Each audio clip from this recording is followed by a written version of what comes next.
You can say the right words 1,000 times and still not get the result you want. I am confident. I am wealthy. I am loved. People repeat these phrases every single day, sometimes for months, and quietly wonder why nothing seems to shift. Neville Goddard had a direct answer for this, and it's the foundation of everything he taught. Words are not the secret. Feeling is. Today I want to break down exactly why feeling carries so much more power than words alone, and why so many people accidentally skip the one part of the process that actually works. Let's start with something Neville said directly, that the feeling is the secret. Not the thinking, not the speaking, not even the visualizing on its own. The feeling. This is such a small distinction on the surface, but it completely changes how effective any manifestation practice actually is. Words are just labels. When you say, I am confident, that sentence is simply a description, a symbol pointing toward a state. But it isn't the state itself. You can say that sentence in a completely flat, disconnected tone, thinking about your grocery list at the same time. And the words will do almost nothing, because your subconscious isn't responding to the vocabulary. It's responding to the emotional reality underneath it.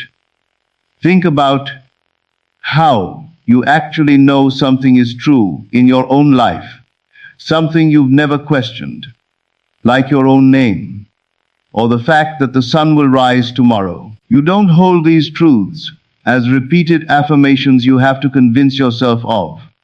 You simply feel them as settled fact, without needing to say anything at all. That settled, wordless certainty is far closer to what Neville meant by feeling than any specific sentence you could repeat. This is why someone can say, I am wealthy 100 times a day, while simultaneously feeling anxious about their bank account every time they check it, and see absolutely no shift, because the words and the underlying felt reality are contradicting each other.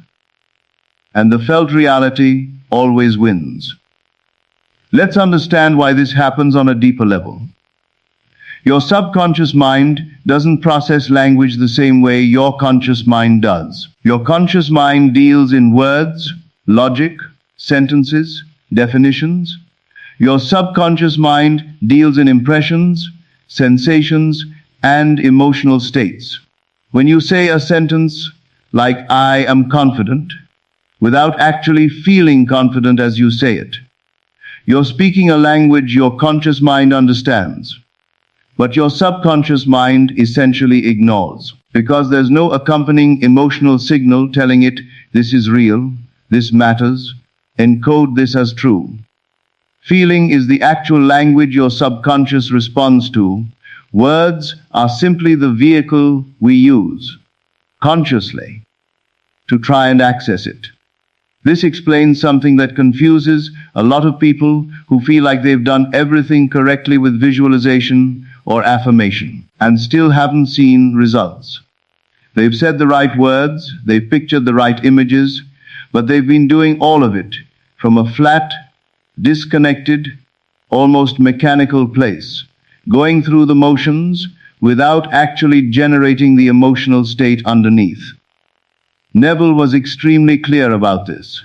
Imagining a scene without feeling it is essentially just watching a movie. It doesn't create the internal shift needed for that scene to influence your reality. The moment real feeling enters the picture, everything changes. Because now you're not just describing a desired state, you're actually, even briefly, living inside it. Let's talk about what feeling actually means in this context, because it's worth being specific here, since this word gets used so loosely. Neville wasn't talking about forced, exaggerated emotional performance, dramatically trying to feel excited or happy through sheer willpower. He was talking about a genuine, settled, embodied sense of a state being true, right now, in your body, not just in your head. If you're trying to feel confident, this isn't about forcing a big smile and pretending. It's about actually noticing. What would confidence feel like in my shoulders, in my breathing, in the way I'm sitting right now? That physical, embodied quality is a huge part of what separates genuine feeling from empty words. I want to give a concrete example of the difference, because I think it makes this much easier to actually apply. Imagine two people, both trying to manifest a specific job opportunity. Person one repeats the affirmation, "I already have this job," every morning, quickly, almost automatically, while getting ready, thinking about their to-do list at the same time. Person two, instead of just repeating a sentence, takes a few minutes to actually imagine the specific feeling of relief and excitement they'd have receiving the offer, the physical sensation of tension leaving their body, the specific tone they'd use telling someone the good news, letting that feeling genuinely settle in for a few minutes. Same desired outcome, completely different internal process. Neville would say person two is doing the actual work, while person one is simply performing an empty ritual that has very little real influence on their subconscious. This is also why Neville placed so much emphasis on the state akin to sleep, that relaxed, drowsy state right before falling asleep, as an ideal time for this kind of practice.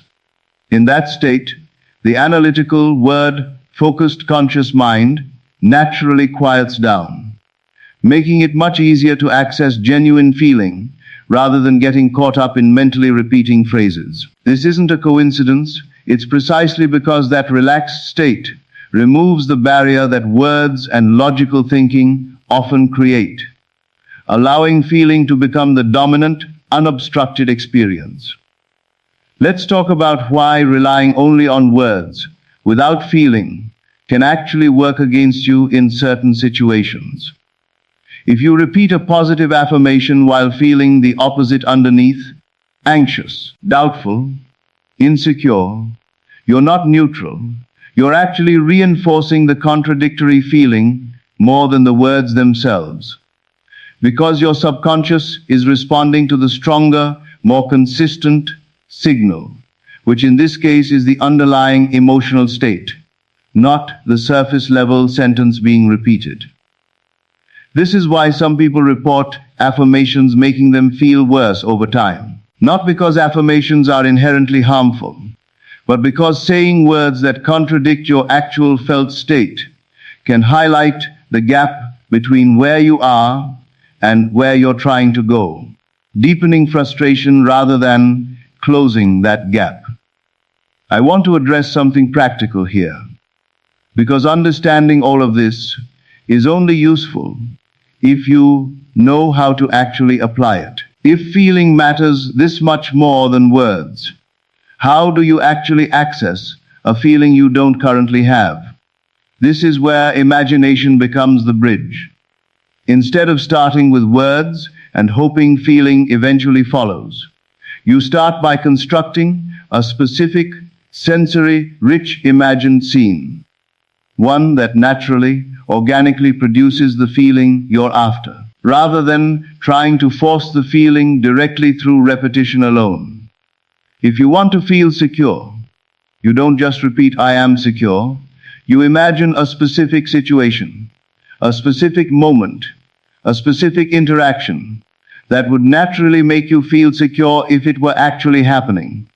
And you let your attention rest there until the feeling genuinely arises on its own. This is also why specificity matters so much in this entire process.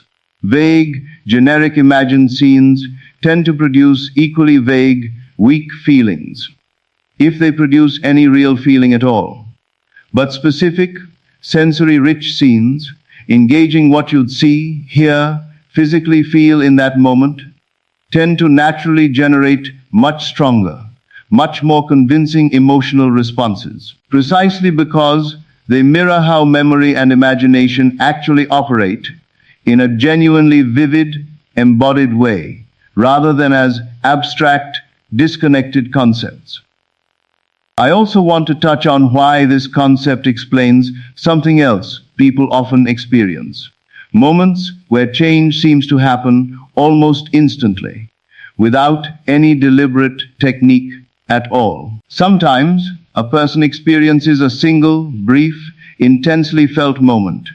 Maybe overwhelming relief, maybe sudden unshakable confidence, completely spontaneously, without doing any formal visualization practice. And shortly afterward, their circumstances shift in a noticeable way. Neville's framework actually explains this perfectly. It wasn't the specific technique that mattered. It was the depth and intensity of the feeling itself, however it arose, that created the shift. This is exactly why he emphasized feeling as the actual secret, rather than any particular ritual or method.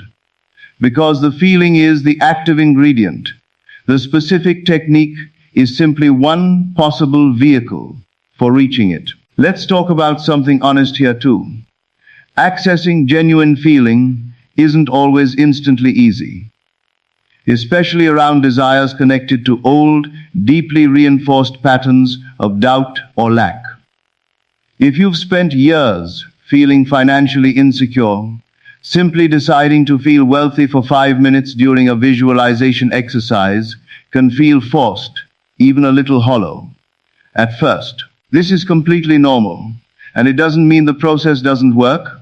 It means the underlying old feeling has more momentum, requiring more consistent, patient practice to genuinely shift. The goal isn't instant, perfect emotional transformation in a single session. It's consistently, patiently practicing the felt sense of what you want, allowing it to gradually become more natural and convincing over time, rather than expecting immediate, effortless access to a completely unfamiliar emotional state.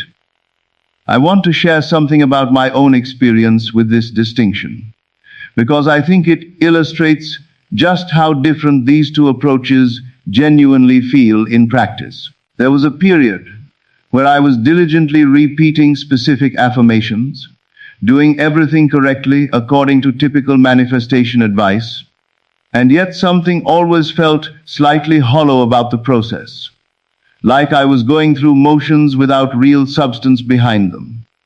It wasn't until I shifted my focus entirely away from the specific words and toward constructing a vivid, sensory imagined scene, one that actually made me feel something real and embodied, that the entire practice started to feel fundamentally different.